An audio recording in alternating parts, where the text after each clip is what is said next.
Alrighty, gang. Here's to nights that turn into mornings and friends that turn into family. Cheers!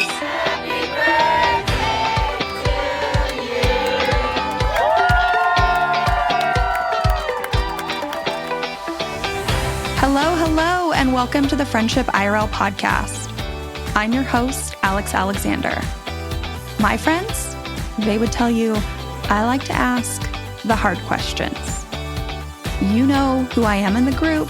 I'm the person that's saying, okay, I'm going to ask this question, but don't feel like you have to answer it. And now I can be that friend for you too.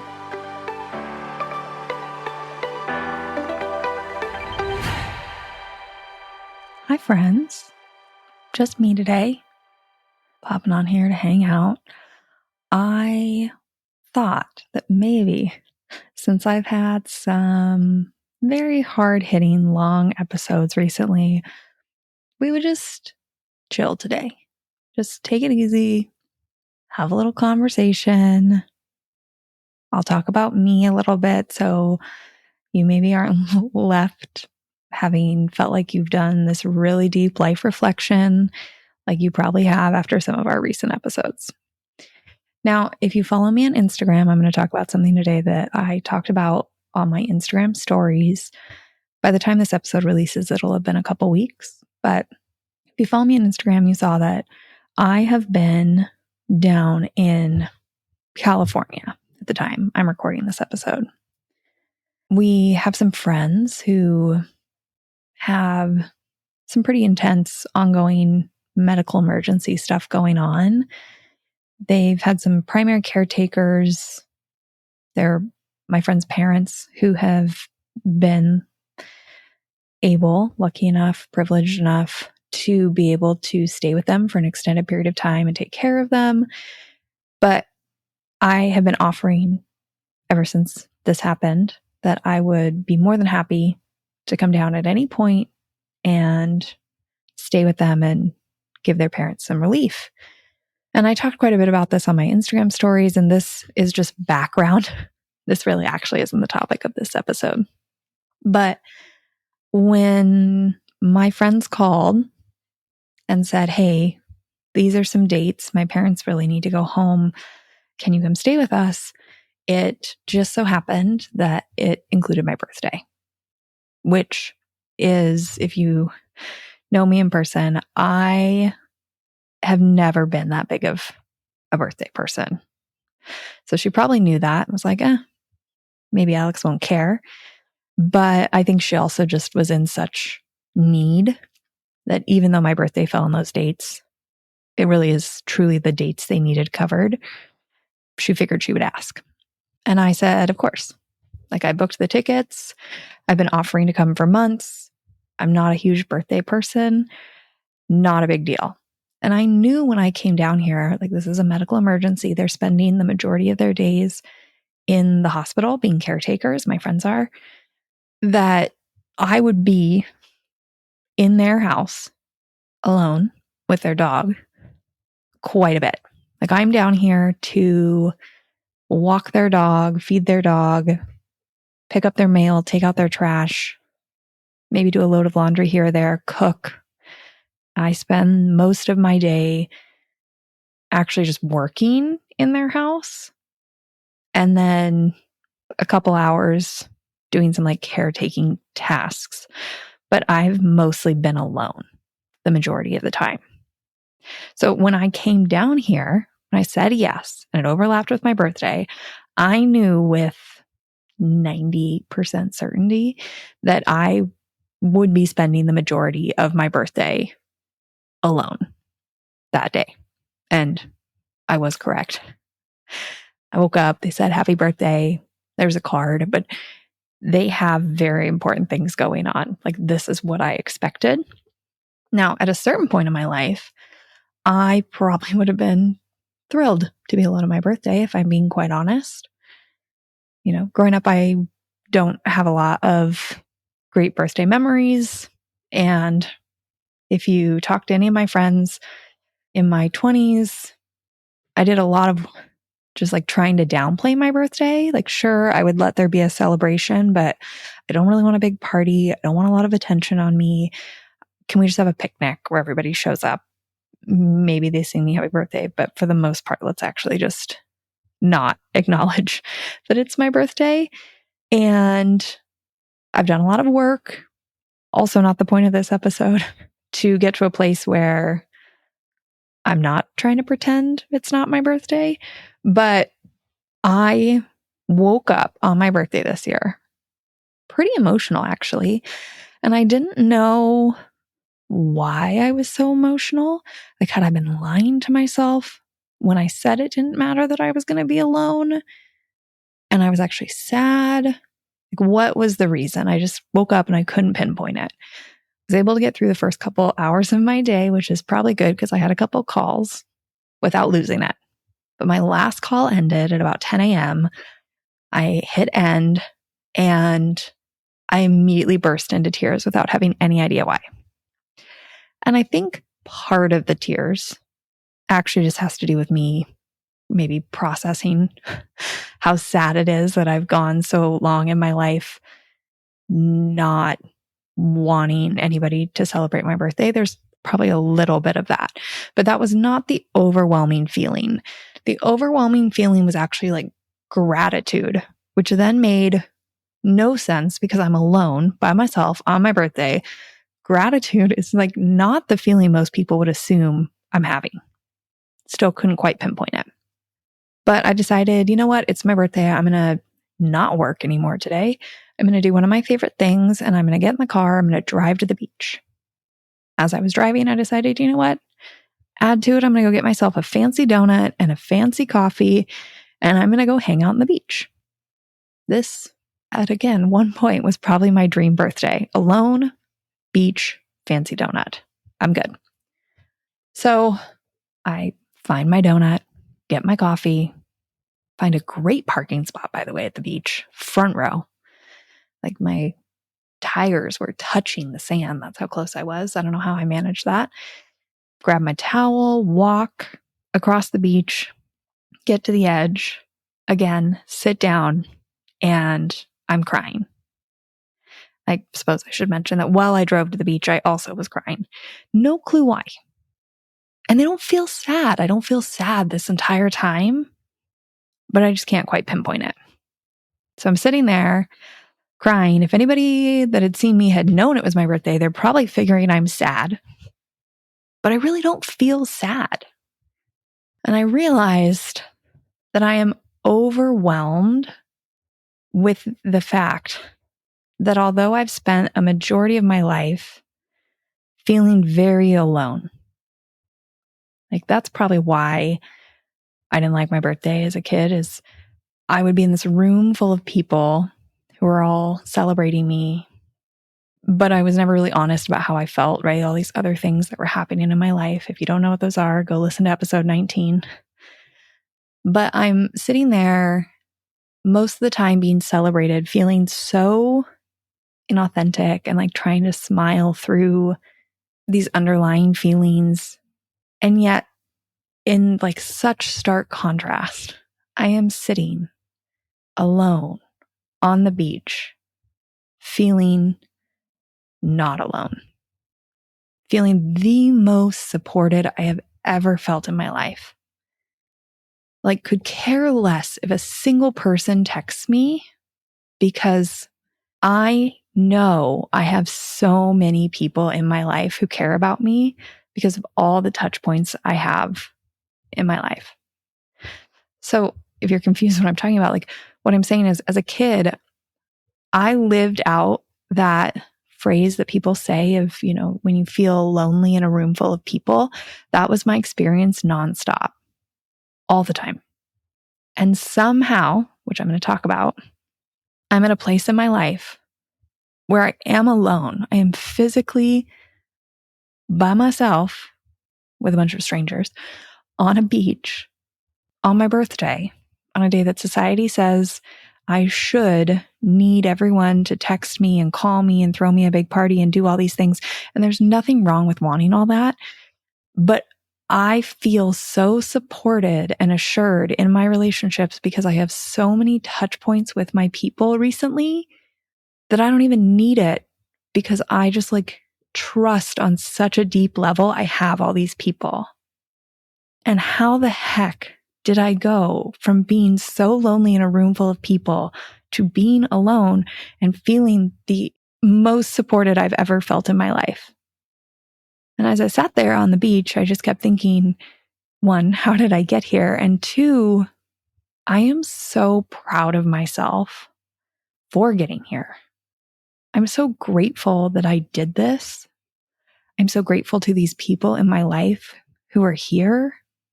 Like, I'm grateful to me for doing the work to be more honest and feel less lonely in a room full of people, to like accept who I am and show up as that. I'm grateful to me for doing all the work that has to do with my childhood. Again, go listen to episode 19. I'm grateful for putting in the effort to reach out to my people and continue to build relationships that feel really supportive and that feel consistent and honest.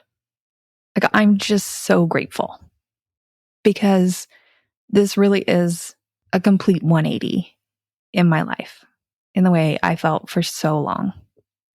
It's wild to me that I now have people that I can call on a bad day, people who know all the messy, weird parts of me and love me anyways.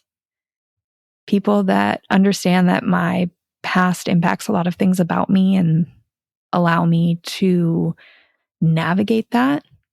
Friends who trust me enough to come stay in their house and take care of them.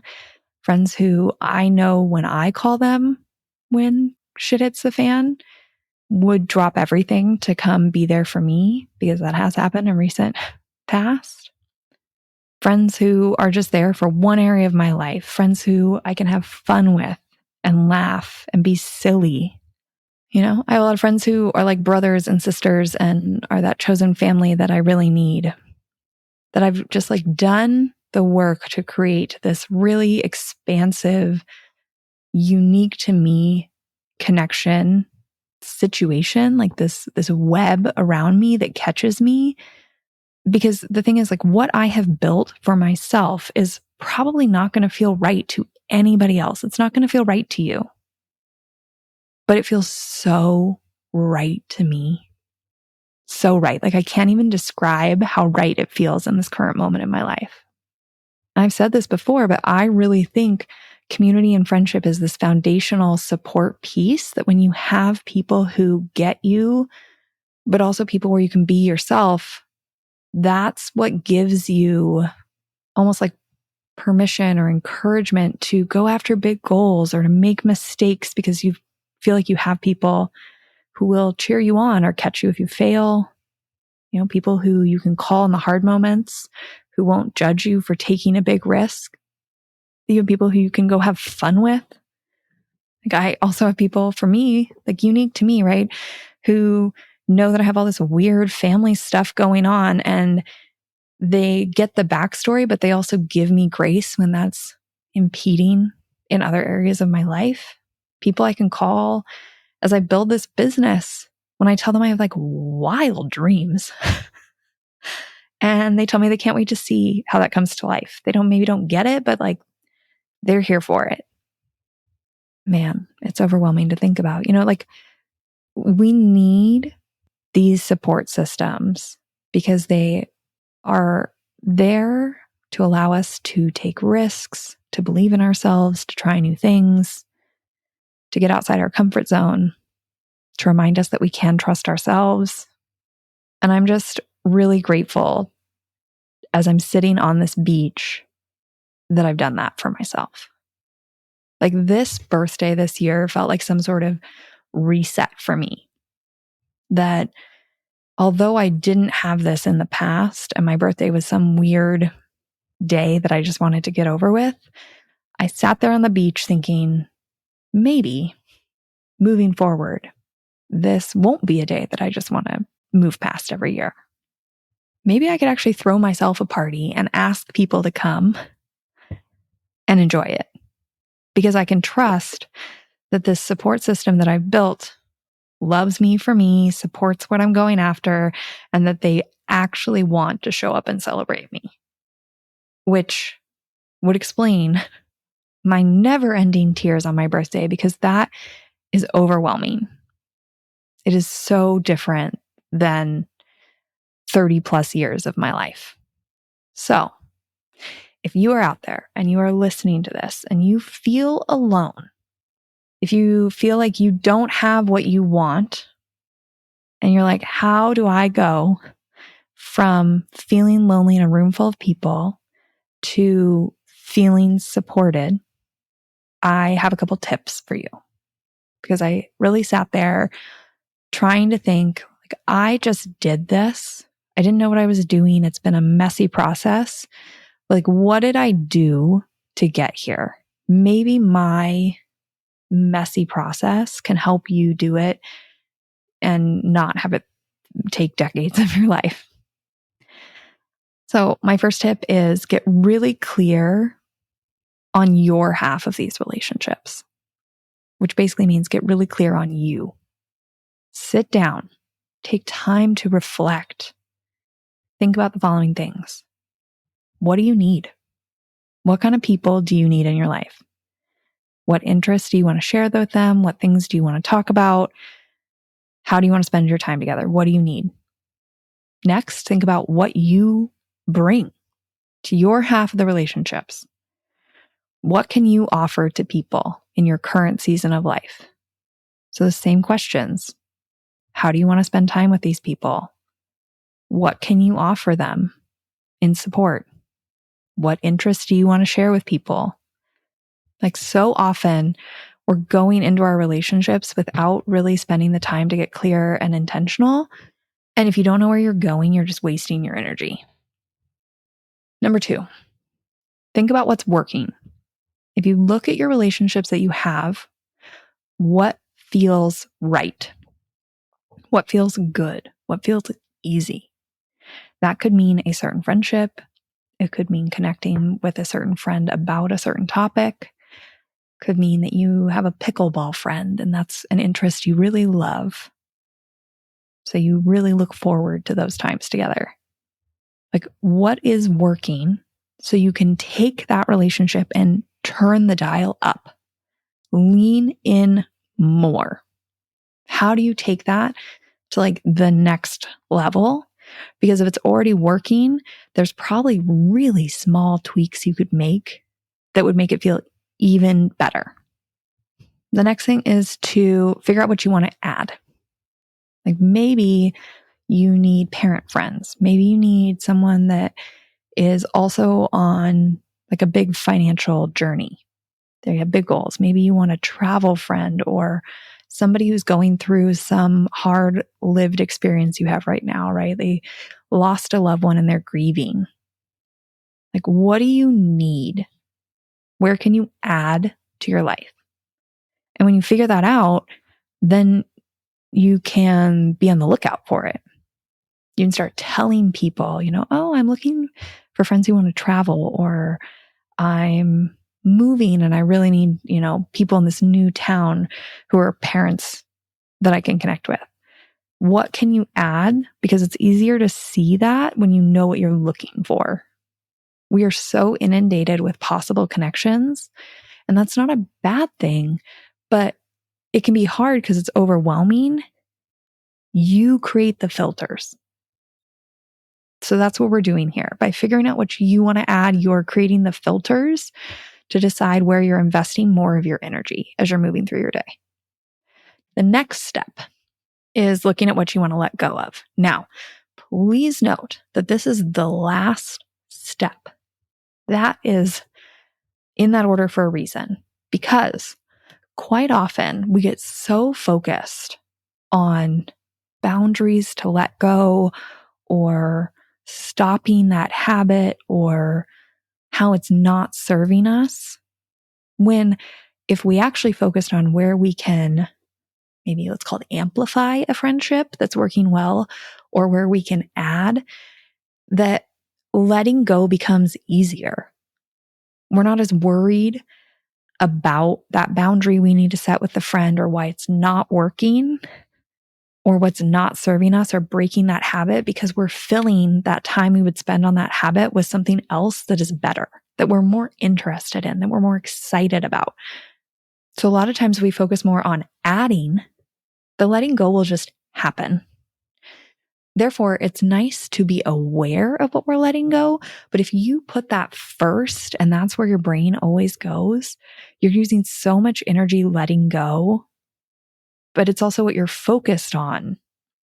When instead you could be using that energy and brain power and willpower to create new, better habits, relationships, routines, connections.